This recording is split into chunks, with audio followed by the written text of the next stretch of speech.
Schopenhauer, a deep affinity with the Upanishads. Arthur Schopenhauer, the 19th century German philosopher, stand out for his deep admiration for the Eastern thought, particularly the Upanishad, a collection of ancient Sanskrit texts central to Hinduism. He considered them to be the pinnacle of human wisdom, offering solace and profound truths about the nature of reality. This essay explores Schopenhauer's views on the Upanishad, highlighting the key areas of convergence and the impact they had on his own philosophical system. A shared view of suffering. One of the most striking parallels lies in the concept of suffering.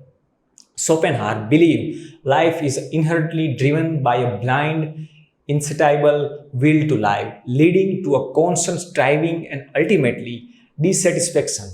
The Upanishads too acknowledge the inherent suffering in our existence, often described as a dukkha, called as suffering.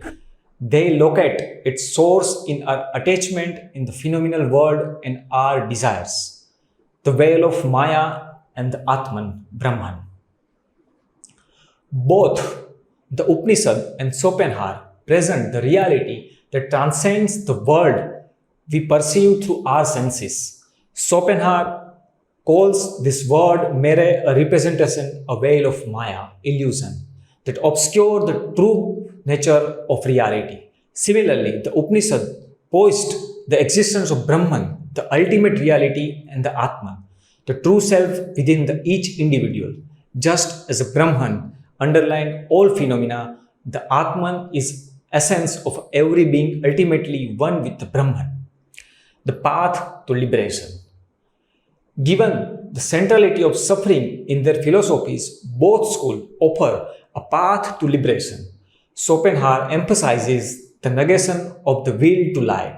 This can be achieved through asceticism, art, and contemplative life that transcend the desires. The Upanishad prescribe a path of knowledge, gnana, the self-realization. By understanding the true nature of Atman and its oneness with the Brahman, one can break free from the cycle of rebirth and suffering. The role of compassion, Schopenhauer's philosophy, extends beyond the individual liberation. He advocates for compassion, recognizing that the will to live manifests in the beings. The align with the Upanishadic concept of Tattvam Asi, that thou art, which emphasizes the interconnectedness of all things. Compassion, therefore, becomes an essential aspect of liberation. Beyond similarities, divergent interpretation. While there are significant overlaps, it's important to note difference in the interpretation. Schopenhauer viewed the will to live as a negative force, while the Upanishad often portrayed Brahman as a positive aspect of reality. Additionally, Schopenhauer was an atheist, whereas the Upanishad possessed a supreme being within the Brahman. The Upanishad impact on Schopenhauer. The influence of the Upanishad on the Schopenhauers is undeniable.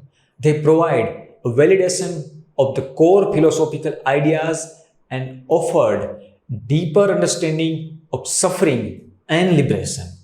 He extensively referenced the Upanishad in his magnum opus, The World as a Will and Representation, and considered them source of solace throughout his life.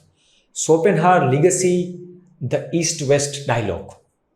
Schopenhauer's legacy and the East-West dialogue. Schopenhauer's embrace of the Eastern thought was groundbreaking. He sparked the Western interest in philosophy, paving the way of more nuanced understanding of a human existence. His work continues to resonate with those seeking answer to life's fundamental question about the suffering and liberation. Conclusion. Arthur Schopenhauer's deep engagement with the Upanishad exemplified a fruitful dialogue between external Western thoughts, their shared connection with the suffering, the search for a meaningful existence showcase the universality of a human experience across the culture and time. Schopenhauer's legacy lies not only his own philosophical contribution, but also in bridging the gap between Western philosophical discourse and the profound wisdom of Upanishads.